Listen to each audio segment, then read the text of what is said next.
Magsisimula ka ba magnegosyo at binata ka pa ngayon mga kanegosyo? Ito pinaka the best advice, wag ka munang mag-aanak.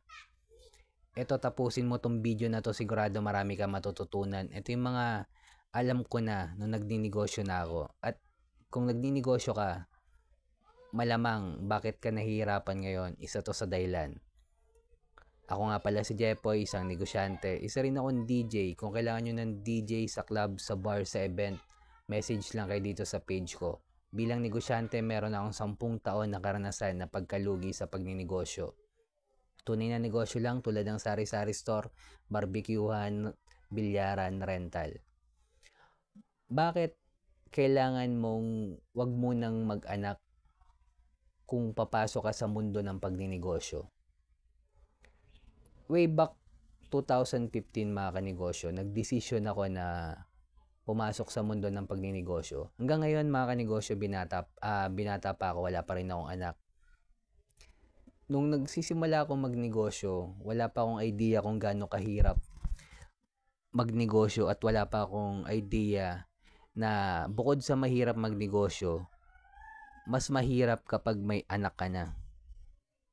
Mga kanegosyo, kung papasok ka sa mundo ng pagninegosyo, expect mo na kailangan mong malugi dahil doon ka palang matututo kapag nalugi ka mga kanegosyo. Ngayon, mga kanegosyo, bakit sinasabi ko na kung binata ka pa, huwag ka muna mag-aanak kung papasok ka sa mundo ng pagninegosyo. Dahil mga kanegosyo, kapag nalugi ka, kung binata ka, okay lang malugi ka, pwede kang kumain isang beses isang araw, makitira sa magulang mo, magpahinga. Pero kung may anak ka na mga kanegosyo, mas mahirap malugi. Minsan yung ibang negosyante, mas hirap na makabalik sa mundo ng pagninegosyo. Dahil kapag may anak ka, automatic kailangan mo magtrabaho agad. At kapag nagtrabaho ka, ang hirap na makabalik sa pagninegosyo ulit. Kasi doon iisip-isipin mo yung bakit ka nalugi, madidepress ka lalo. Mga kanegosyo, hindi mo pwedeng sabihin sa anak mo kapag nalugi ka na, nak, wag muna tayo kumain ngayon kasi nalugi si tatay. Kaya kailangan yung paghandaan mga kanegosyo. Kung may anak ka na ngayon, wala na tayong magagawa dyan. Pero yung kinakausap ko, yung mga wala pa, mga binata pa mga kanegosyo, at gustong pumasok sa mundo ng pagninegosyo, long term to mga kanegosyo. Ang maganda naman kasi sa mga lalaki, ang pinaka prime age talaga natin is 30s mga kanegosyo.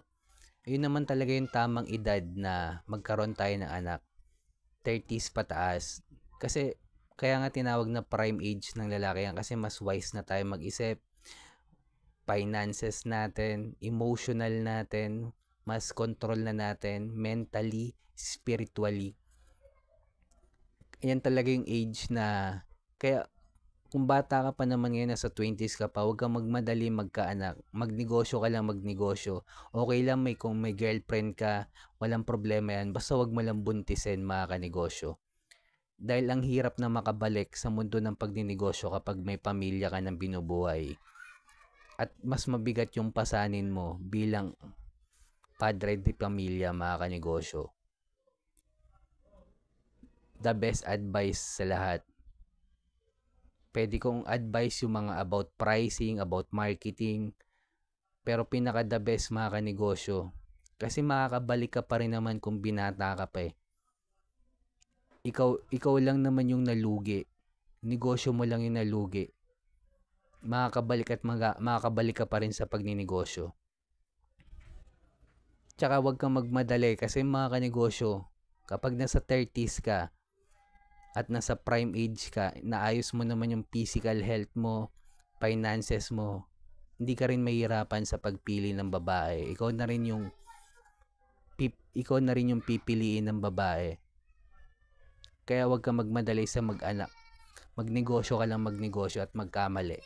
The best advice yan mga kanegosyo. Kaya kung nagsisimula ka pala magnegosyo, best advice, wag ka muna mag-aanak kung binata ka pa. Kinakausap ko dito yung mga binatang gusto pumasok sa mundo ng pagninegosyo. At Subscribe ka naman sa akin, heart mo na rin to, comment ka lang, sabihin mo, hindi muna ako mag-aanak. Bilang negosyante, kung dumadanas tayo ng pagsubok or struggle, huwag natin kalimutan mag-pray kahit anong religion natin.